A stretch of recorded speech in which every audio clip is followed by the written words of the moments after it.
बात कर रहे हैं अगली अहम खबर की। आज हम सब आजादी का अमृत महोत्सव बड़े उत्साह और हर्ष के साथ मनाते हैं, पर इस आजादी को पाने में बहुत लोगों का योगदान शामिल है। अनेक महान क्रांतिकारियों ने अंग्रेजों के खिलाफ बगावत की और देश को आजाद कराने में अपना योगदान दिया और अंग्रेजों को हार की धूल चटाकर वापस देश से भेज दिया। पर इन अंग्रेजों को भगाने में अनेक लोगों को अपनी जान से हाथ भी धोना पड़ा। ऐसे ही महानायक के रूप में एक महान व्यक्ति ने ख्याति प्राप्त की। उन्होंने अंग्रेजों की ईंट से ईंट बजा दी और अंग्रेजों को देश से खदेड़ दिया। उन्होंने कई आंदोलनों की नींव भी रखी और अंग्रेजों की मनमानी को कभी भी स्वीकार नहीं किया। वे सदा ही सत्य और अहिंसा के मार्ग पर चले। जी हां, हम बात कर रहे हैं महात्मा गांधी जी की। महात्मा गांधी ने अपना सारा जीवन जनता की सेवा में निछावर कर दिया। उन्होंने सदा ही परोपकार और सत्य के मार्ग पर चलने की सीख लोगों को दी। ऐसे ही नहीं, लोग उन्हें प्यार से बापू कहकर बुलाते थे। उन्होंने देश हित और जनता के हक के लिए बहुत सारे आंदोलन किए। आइए दिखाते हैं एक खास रिपोर्ट।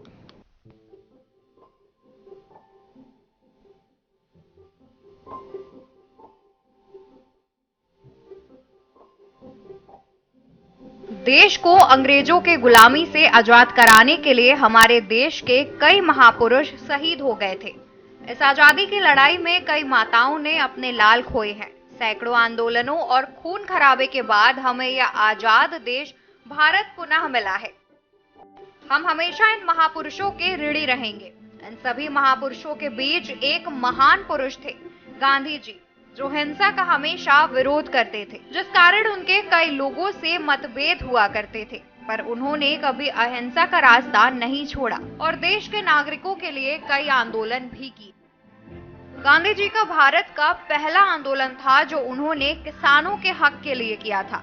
यह आंदोलन 1917 में हुआ था। इस सत्याग्रह ने गांधी जी का योगदान देख उन्हें महात्मा गांधी की उपाधि प्राप्त करवाई थी। देखते देखते गांधी जी को अनेक समस्याओं समाधान करने के बारे में सोचने की शुरुआत की। 1918 में हुए इस आंदोलन को अहमदाबाद मिल हड़ताल के नाम से जाना जाता है। इसका नेतृत्व गांधी जी ही कर रहे थे। प्लेग की बीमारी फैलने के कारण वहां के मजदूरों को प्लेग बोनस दिया जाता था, जिसे अंग्रेजों द्वारा बंद कर दिया गया था। इसी के विरोध में यह आंदोलन शुरू हुआ था। यह आंदोलन सन 1919 में लखनऊ से प्रारंभ हुआ था। बड़े पत्रकार अबुल कलाम आजाद, जफर अली खां तथा मोहम्मद अली ने इस आंदोलन को हवा दी।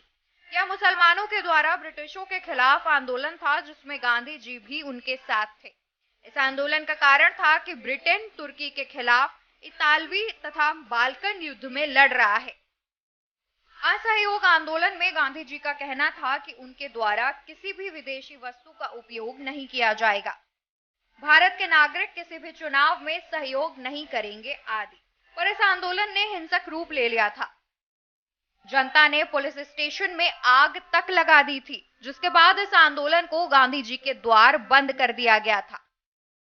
पर गांधी जी ने कभी भी हार नहीं मानी और अंग्रेजों के खिलाफ डटकर खड़े रहे। दांडी यात्रा, नमक सत्याग्रह, नमक आंदोलन के नाम से जाने वाले इस आंदोलन का कारण था कि अंग्रेज उच्च दाम पर नमक बेचा करते थे, जिस कारण गरीब जनता उसे खरीद नहीं पाती थी। 8 अगस्त 1942 को शुरू हुए इस आंदोलन का लक्ष्य था भारत की आजादी। यह आंदोलन महात्मा गांधी द्वारा अखिल भारतीय कांग्रेस समिति के मुंबई अधिवेशन में प्रारंभ किया गया था। इस समय द्वितीय विश्व युद्ध चल रहा था, जिस कारण अंग्रेजों की कमर टूट चुकी थी और नेताओं ने देश को आजाद कराने की ठान ली थी। महात्मा गांधी का कहना था कि ऐसे जियो कि जैसे तुम कल मरने वाले हो। मानवता की महानता मानव होने में नहीं बल्कि मानवीय होने में है। स्वयं को जानने का सर्वश्रेष्ठ तरीका है कि स्वयं को औरों की सेवा में डुबो देना। सत्य कभी ऐसे कारण से क्षति नहीं होता जो उचित हो। पाप से घृणा करो, पापी से नहीं। आप तब तक यह नहीं समझ पाते कि आपके लिए कौन महत्वपूर्ण है जब तक आप उन्हें वास्तव में खो नहीं देते। मैं हिंसा का विरोध करता हूँ, क्योंकि जब ऐसा लगता है कि वो अच्छा कर रही है तब वो अच्छाई अस्थायी होती है और वो जो बुराई करती है वो स्थायी होती है। गांधी जी के इन अनमोल विचारों पर यदि हम सब मिलकर अनुसरण करें तो शायद हम सबका जीवन बेहतर हो सकता है।